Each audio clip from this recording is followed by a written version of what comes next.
یقیناً روزے کی معراج ہے ان خوش قسمت سامعین کی کہ جو عبادت میں عبادت کا مزہ لے رہے ہیں، اور بہت خوش قسمت ہوتا ہے وہ انسان جو عبادت کا مفہوم سمجھ لے کہ میں نے یہ عبادت کی تو خدا نے کرائی کیوں، اس کی لاجک کیا تھی، اس کی وجہ کیا تھی، یہ عبادت خدا نے مجھے کرائی کیوں، اس کے لنگر میں کوئی کمی ہے کیا ہمیں بھوکا رکھ رہا کہ ہماری حکومت تو نہیں جو گوشت کی کمی پورا کرنے کے لیے منگل اور بدھ کو حلال کو حرام کرا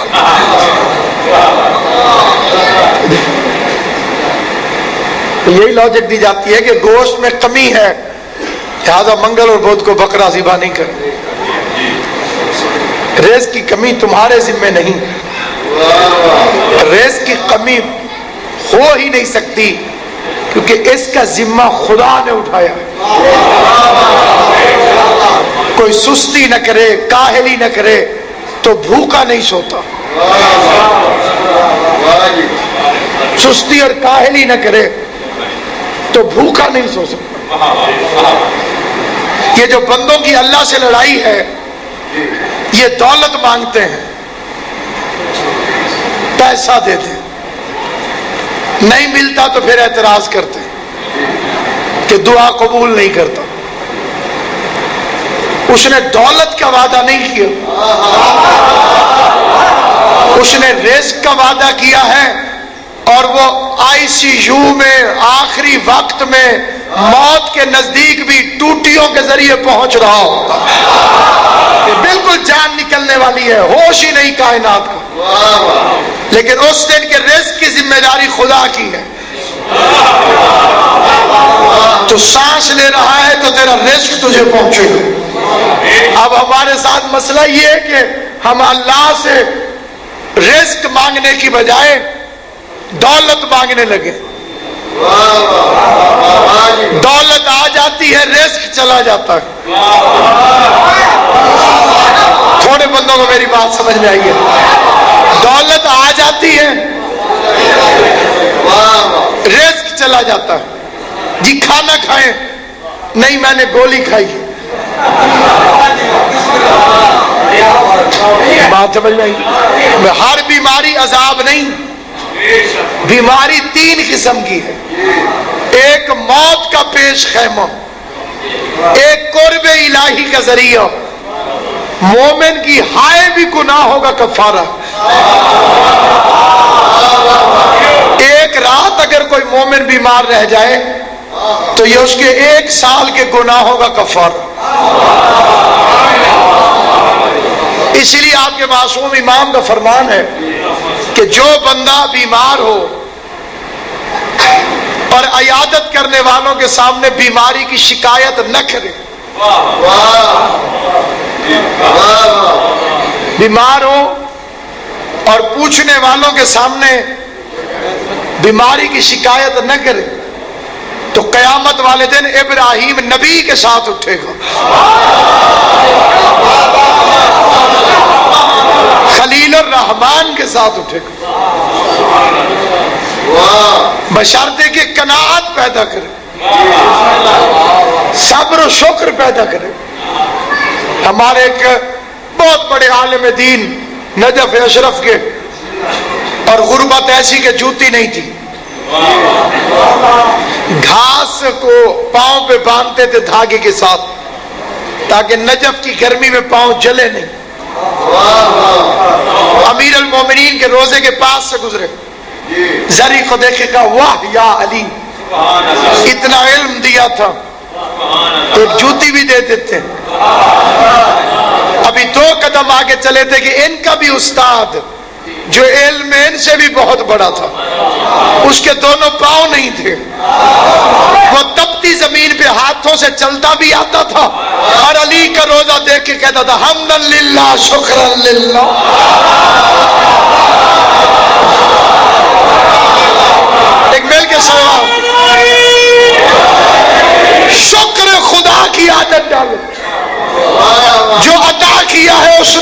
شکریہ ادا کرو کہ معبود میں اس کے قابل نہ تھا،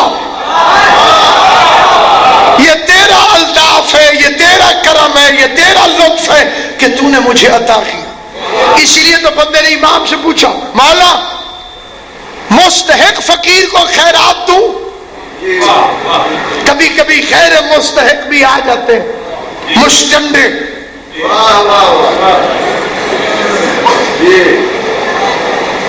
کسی بندہ کہ بھئی ہٹا کٹا مشتنڈا 6 فٹ دا تو بندے تو خیرات منگنا ہے، انہیں کہ پھر رشتہ دے دے۔ میں پسند آیا اور ہے ہمارے ایک بڑا ایک عام قسم کا سے کس کو دیں کس کو نہ دیں۔ جواب سنیے گا اور ساری زندگی یاد رکھیے گا۔ جواب آیا اس سے بھی دے جو مستحق ہے، اور اس سے بھی دے جو مستحق نہیں ہے۔ اب اگلا فکرہ قسمت والے کو یاد رہے گا، اس سے بھی دے جو مستحق ہے، اور اس سے بھی دے جو مستحق نہیں ہے۔ ملک صاحب، خدا تجھے وہ بھی دے گا جس کا تو مستحق ہے، اور خدا تجھے وہ بھی دے گا جس کا تو مستحق نہیں ہے۔ شبی دے۔ آپ کے چوتھے امام نے فقیر کو صدقہ دینے کے بعد اس کا ہاتھ چوم لیا۔ فرزند زہرا نے، اپنے زمانے کے امام نے، اپنے وقت کے محمد نے فقیر کا ہاتھ چوم لیا۔ فقیر کانپنے لگا۔ فرزند رسول امت کا حق ہے کہ آپ کے ہاتھ چومیں، آپ نے میرا ہاتھ کیوں چومو؟ اب سنیے امام کا فکرہ۔ فرمایا ان اللہ یتقبل الصدقہ، میں نے تیرا ہاتھ نہیں چوما، صدقہ پہلے اللہ کے ہاتھ میں جاتا ہے پھر فقیر کے ہاتھ میں جاتا ہے۔ صدقہ جب خیرات بن کے نکلتا ہے تو کہتا ہے بندہ خدا اب تک تو میری حفاظت کر رہا تھا، پیسے کی حفاظت کر رہا تھا، میری حفاظت کر رہا، اب میں صدقہ بن کے نکلا ہوں، آج سے میں تیری حفاظت کروں۔ خیرات اور خدا کی راہ میں خیرات، قربتاً الی اللہ سب سے بڑی چیز ہے۔ مذہب شیعہ کی بنیادی شرط ہر عبادت کی نیت، اور نیت قربتاً الی اللہ، صرف اور صرف اللہ کی خوشنودی کی خاطر۔ ان صلاتی و نسخی و محیای و مماتی للہ رب العالمین لا شریک لہ وبذلک امرت وانا اول المسلمین۔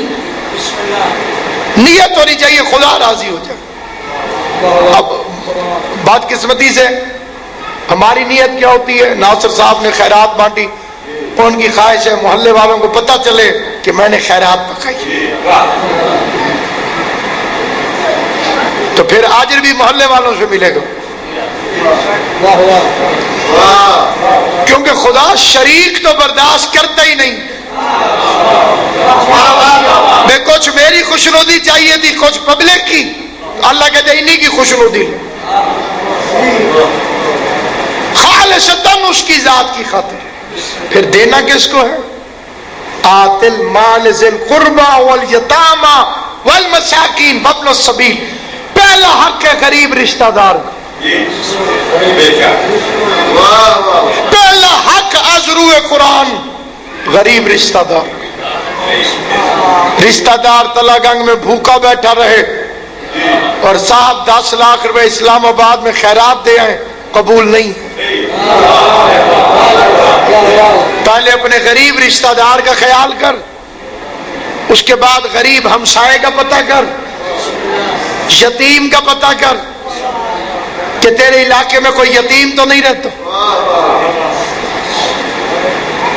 اس لیے آپ کے نبی کی وصیت ہے کہ یتیم کا خیال رکھنا، تم سے قیامت والے دن یتیم کے متعلق پوچھا جائے گا، یتیم کے متعلق سوال کیا جائے گا۔ روزوں کا اصلی مقصد یہی ہے لعلکم تتقون، تاکہ تم متقی ہو جاؤ۔ اسی لیے امام المتقین سے پوچھا گیا مولا آپ کے شیعہ کی کیا علامت ہے؟ سنیے اپنے مولا کا فکر، فرمایا غربت میں بھی سخاوت کرتا ہے۔ بات سمجھ میں آئی؟ غریب بھی ہو جائے تو سخی ہوتا ہے، کیونکہ سخاوت کا تعلق امیری سے نہیں، ہو سکتا ہے کوئی امیر ہو اور شوم ہو سکتا ہے کوئی غریب ہو اور سخی ہو، کیونکہ سخاوت کا تعلق پیسے سے نہیں ہے۔ بندہ ایک کھجور کے بھی 2 ٹکڑے کر سکتا ہے۔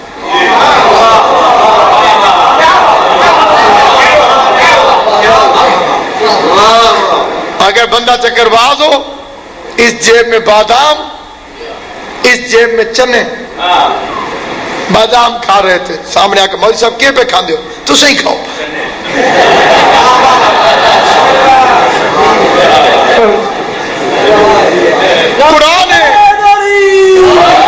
قرآن مجید کی قسم دارالامتحان ہے، اتنی دیر آئے ہو جتنی دیر امتحان دیا جاتا ہے، ذرے ذرے کا حساب لکھا جا رہا ہے، ذرے ذرے کا۔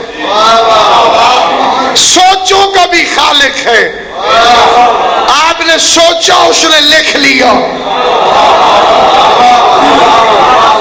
عمل کا بھی حساب، طرز عمل کے بھی نمبر، خالی عمل نہیں، طرز عمل۔ آپ مجلس سننے آئے، عمل ہے، کیسے سنی، طرز عمل۔ یہ ضروری نہیں کہ ہر بندہ واہ واہ کرے، سنا کہ نہیں سنا، پیغام محفوظ ہوا کہ نہیں۔ فقیر کو 100 روپے دیے، عمل ہے، اس کے میلے کپڑے دیکھ کے منہ پھیر لیا، یہ طرز عمل ہے۔ اس معاشرے کے اندر خداوند قدوس نے تو سب کو انسان پیدا کیا، پھر اپنے آپ کو افضل نہ سمجھ۔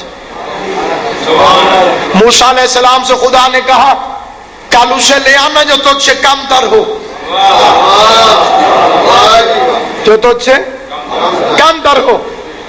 پورا شہر پھرتے رہے جناب موسیٰ، اگلے دن اکیلے پہنچ گئے، معبود مجھ سے کم تر کوئی نہیں۔ فرمایا تو بکری کا بچہ بھی لے کر آتا تو میں تیری نبوت واپس لے لیتا۔ اور فرما رہے آپ خدا، اگر تو بکری کا بچہ بھی لے کر آتا کہ یہ مجھ سے کم تر ہے۔ سبحان اللہ۔ نیچے دیکھو، نیچے حقیر بنو۔ میر انیس کا ایک شعر ہے، قلم نور سے رخسار حور پہ لکھنے کے قابل۔ وہ فرماتے ہیں کہ انیس عمر بسر کر دو خاک ساری میں، انیس عمر بسر کر دو خاک ساری میں، کہے نہ کوئی غلام ابو تراب نہ تھا۔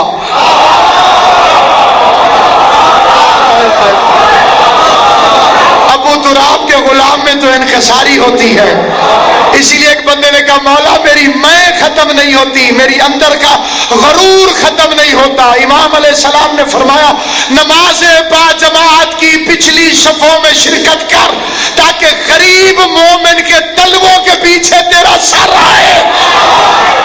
اور اگر کوئی غرور میں پڑھنے آئے نماز اور کھڑا ہی اگلی صف میں، اس کو باس نہیں چلتا، مولوی کے آگے کھڑا ہو جائے، پتہ نہیں مولوی کے پیچھے کیسے کھڑا ہو جائے، مجبوری ہے کہ مولوی کے پیچھے کھڑا ہونا پڑے گا۔ امام نے فرمایا سب کا تو سلام، سلام میں پہل کر تاکہ تیرا غرور ختم۔ آپ کو معلوم ہے کہ سلام کرنے کا بچے بچے کو پتہ ہے، جوان بوڑھے کو سلام کرے۔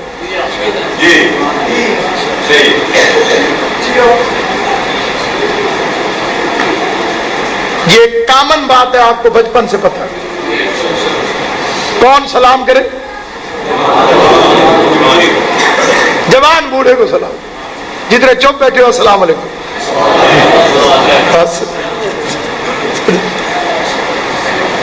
جوان سوار پیدل کو سلام کرے.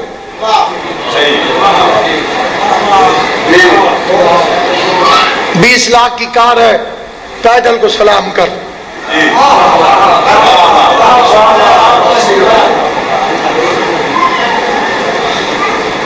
70-80 ہزار کا موٹر سائیکل ہے، جو سامنے پیدل آ رہا ہے اسے سلام کر. میں دارین قربان کروں، اسلام جیسا بہترین نظام کائنات میں ہے ہی کوئی نہیں. امیر کو حکم دے رہا ہے اسلام غریب کو سلام کر.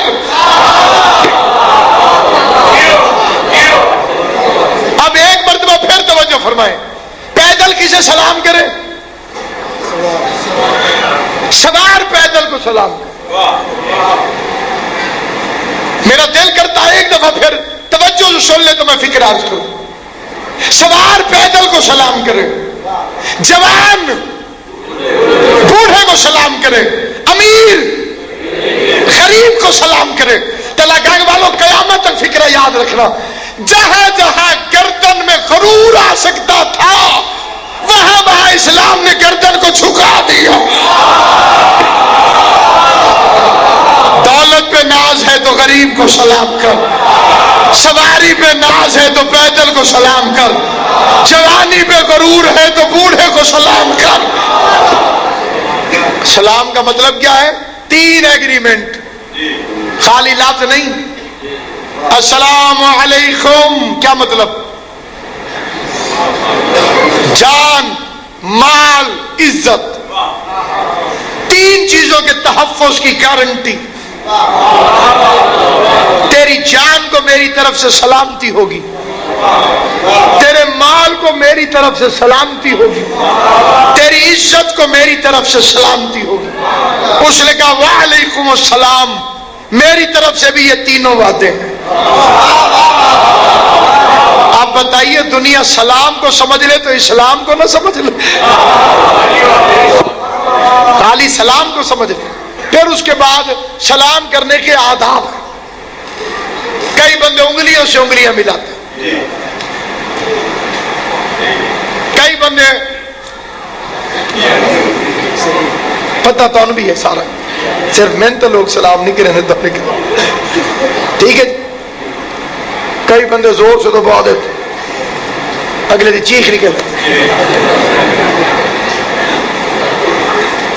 تیرا تو روزے تو ہاتھ سے ہی نہیں نکلے.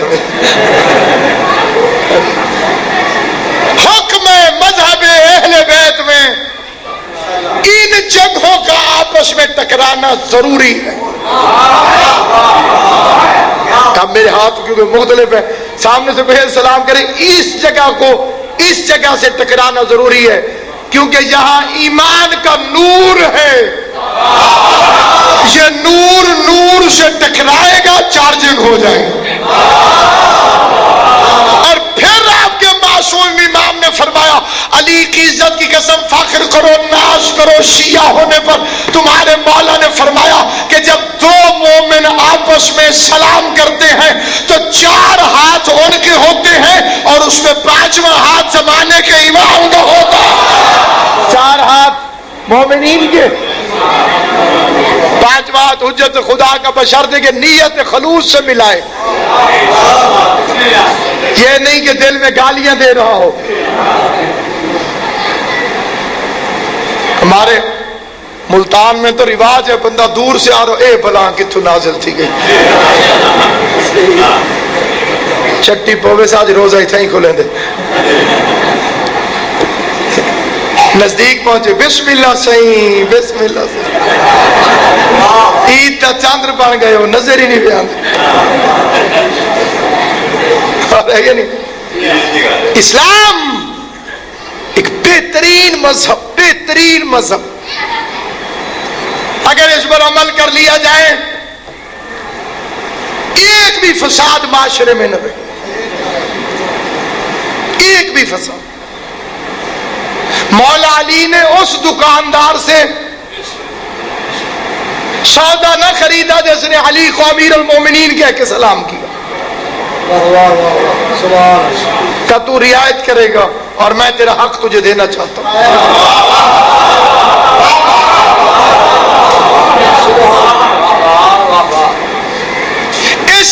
رزق کا راز خیرات میں. میں صبح تک یہی فکرہ پھر پڑھتا رہوں, اپنی زندگی کا نچوڑ بتا رہا ہوں. اگر چاہتے ہو کہ تمہیں رزق زیادہ حاصل ہو, وسعت رزق ہو, تو ہاتھ کو کبھی نہ روکنا, خدا کی راہ میں خرچ کرتے رہو, اس کی خوشنودی کی خاطر غریب رشتہ داروں کو خرچ کرتے رہے. اپنے اپنے گھروں میں دیکھ لیں, ہمارا پاکستان کا ماحول ایسا ہی ہے, ایک کماتا ہے 10 کھاتے ہیں, لیکن وہ جو 10 کو کھلاتا ہے سب سے زیادہ رزق بھی اللہ اسی کو دیتا ہے, کیونکہ اللہ کو پتا ہے کہ ان 10 کو روٹی بھی میں نے اس کے ذریعے پہنچانی ہے, تو کیوں نہ ان 10 کا رزق اسی کے حوالے کرتا جاؤں. میرے پاس 100 روپے تھے, میں نے 10 روپے آپ کو دے دیے, 10 آپ کو دے دیے, 10 آپ کو دے دیے, ختم کر دیے 100 روپے. اسے بھی تو پتا ہے کہ یہ بندہ ہو کے میرے والا کام کر رہا.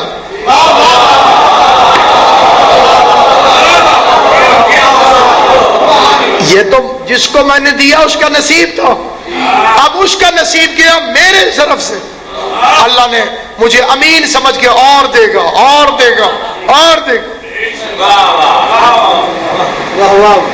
لیکن جو بندہ ہو ہی شوم, اسے یہ پتہ نہیں کہ اپنا نقصان کر رہا, دنیا میں نقصان ہو نہ ہو آخرت میں نقصان ضرور ہو. کبھی خرچ کر کے تو دیکھ خدا کی راہ. وہ گندم بھی دیتا ہے تو سینٹر میں لکیر مار کے, ساری کو اپنی نہ سمجھ لینا. غریب تک روٹی پہنچا, فقیر تک روٹی پہنچا, سائل کو خالی نہ بھیج, سوالی کو واپس نہ بھیج. اس لیے میرے محترم اور مکرم سامعین, ایک صلوات پڑھ لیں محمد و اہل بیت محمد بلند آواز.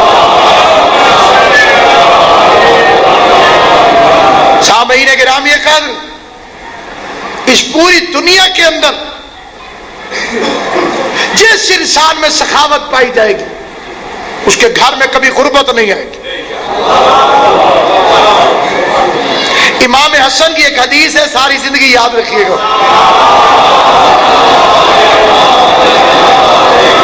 میرے مولا نے فرمایا اگر نسلوں میں سرداری چاہتے ہو تو دسترخوان قائم کرو,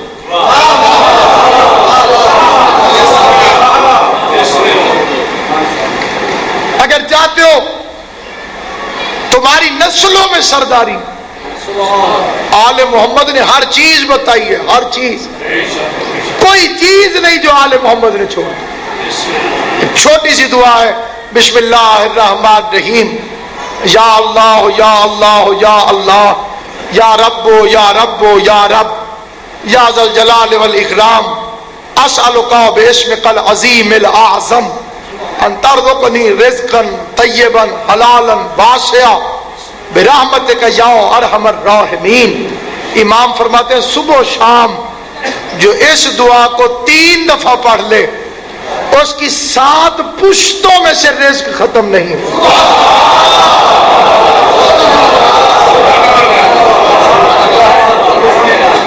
تیرے بولے نہیں ہونا پڑھنی کے خیر ہے یہ آل محمد. سورہ مبارک کے واقعہ حضرت عبداللہ بن مسعود رضی اللہ تعالیٰ عنہ علی کی محبت کے جرم میں ہڈی پسلی توڑ دی گئی, مرنے کے قریب پہنچ گئے. تیسرا بادشاہ سیاسی عیادت کے لیے آیا اور اس نے کہا عبداللہ ابن مسعود اب بھی میرا ساتھ دے دے. ان کی 9 بیٹیاں تھیں اور بیٹا کوئی نہیں تھا. اس کا مرنے والا ہے, بیٹیوں کے پاس کچھ ہے نہیں. اب بھی میری حمایت کر, اتنا کچھ دے کر جاؤں گا تیری بیٹیوں کو کسی کی محتاجی نہیں رہے. کڑکتی ہوئی ہڈیوں میں جوش پیدا ہوا اور علی کی محبت میں کڑک کے کہتا ہے آخری وقت تجھ سے حرام لے لوں. مجھ سے علی کی محبت والی دولت تو نہ چھین. اور اگلا فکرہ غور سے سننا کا میری بیٹیوں کو تیرے نجس پیسے کی کوئی ضرورت نہیں ہے, کیونکہ میری بیٹیوں کے پاس یہ اللہ کا عطیہ ہے. وہ مولا علی کا فرمان جانتی ہے, میرے بادشاہ علی کا حکم جانتی ہے. بادشاہ علی نے فرمایا ہے کہ عشاء کی نماز کے بعد سونے سے پہلے جس گھر میں سورہ واقعہ پڑھی جائے گی اس گھر میں رزق کی کبھی کمی نہیں ہوگی. میری بیٹیاں علی کے حکم کی تعمیل میں روزانہ سورہ واقعہ پڑھ کے سوتی ہے. جنہیں علی رزق بھیج رہا انہیں تیرے رزق کی کیا ضرورت. یہ سورہ مبارک واقعہ جس گھر میں رات کو پڑھی جائے گی اس گھر میں سے رزق کبھی ختم نہیں. دوسری ہے شب جمعہ, اس میں حکم معصومین کی طرف سے جسے کہتے ہیں ریکمینڈڈ. سورہ ملک, صحابی کو شب جمعہ آ گئی جنگل میں, اس نے سورہ ملک پڑھی حضور کے فرمان کے مطابق. آوازیں آئی, دوڑ پڑا, مدینے پہنچا, حضور کے پاس. یا رسول اللہ, بڑی مشکل سے جان بچا کے آپ کے پاس پہنچا. آپ نے حکم دیا ہے کہ شب جمعہ مرحومین کے فائدے کے لیے سورہ ملک پڑھو. کوئی گھر نہیں جسے ملک الموت رلا کے نہ گیا ہو. اس کو اس لیے غور سے سنیے گا. آپ نے فرمایا کہ مرحومین کے فائدے کے لیے شب جمعہ سورہ ملک پڑھو. میں نے پڑھی, قبلہ ارد گرد بندہ کوئی نہیں نظر آیا اور ہر طرف سے آواز آتی تھی شکریہ.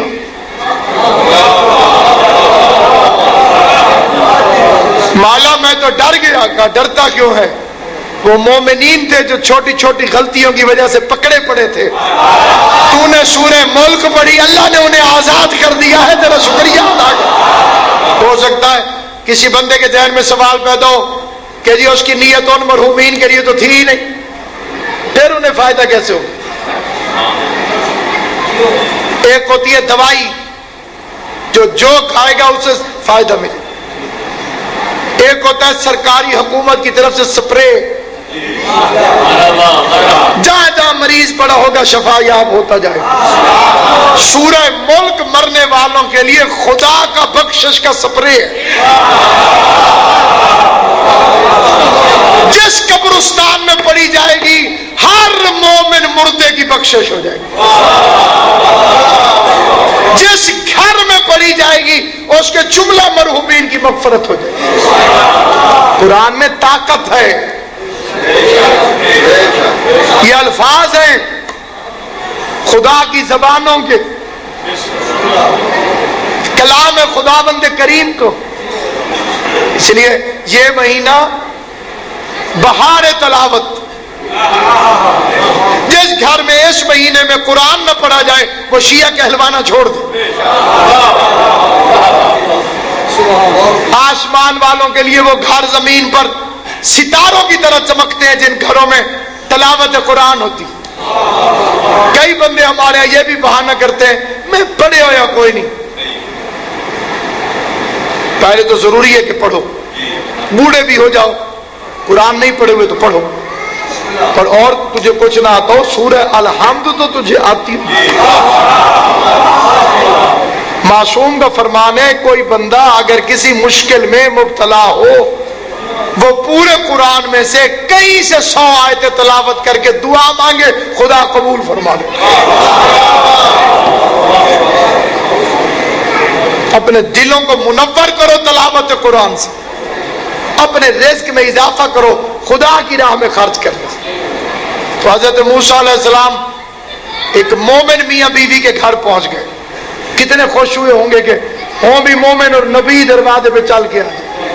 خوشی ڈبل ہو گئی جب پتا چلا آپ نہیں آیا, اس نے بھیجا.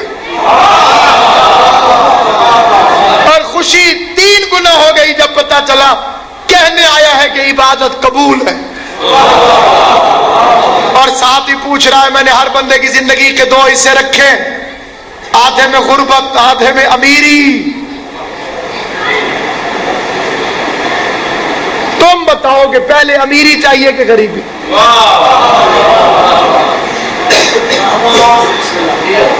پہلے امیری چاہیے یا غریب؟ داڑھی دے والوں نال کھیلنا نہیں چاہیے، نحوست۔ کئی بندے تو پیچھے ہی مسجد نبوی ہے جی، اللہ یہ تاریخ ہے۔ توجہ فرمائیے، کیا حکم ہوا؟ پہلے امیری چاہیے کہ پہلے غریبی؟ 2 رکنی اجلاس بیٹھ گیا، میاں بیوی نے دلائل دینے شروع کر دی۔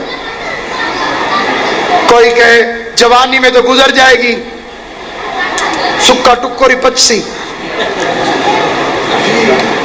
مسئلہ ہوتا ہے بڑھاپے میں، اس وقت نزدیک کوئی نہیں لگتا، اس وقت جھولی کا پالا ہوا بھی کہتے ہیں ابا جی کسی بندے نو گال کرن دو۔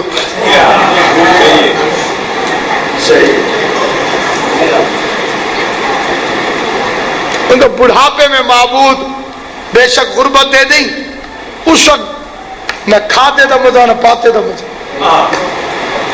تو جوانی میں امیری دے۔ وعدہ ہو گیا، پہلے دن سونے کی بوریاں اتر آئیں،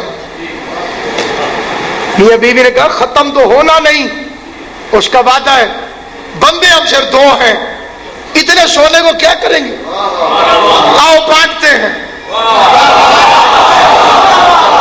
باجت جی قبلہ جی اعلان کی، حضرات کسی کو کچھ چاہیے ہو ہم حاضر۔ قطاریں لگ گئی، یہ دیتے گئے، بوری ختم ہوتی تھی اور آ جاتی تھی، وہ ختم ہوتی تھی اور آ جاتی تھی۔ آخر انہیں جب مدت گزر گئی تو کہتے ہیں کہ بڑھاپے میں غریبی نہیں آنی تھی، آنی تھی، بڑھاپا آ گیا غریبی نہیں آئی۔ اللہ کا جواب آیا، تمہاری سخاوت کو دیکھ کے میں نے تمہاری بڑھاپے والی غریبی کو بھی امیری میں بدل دی۔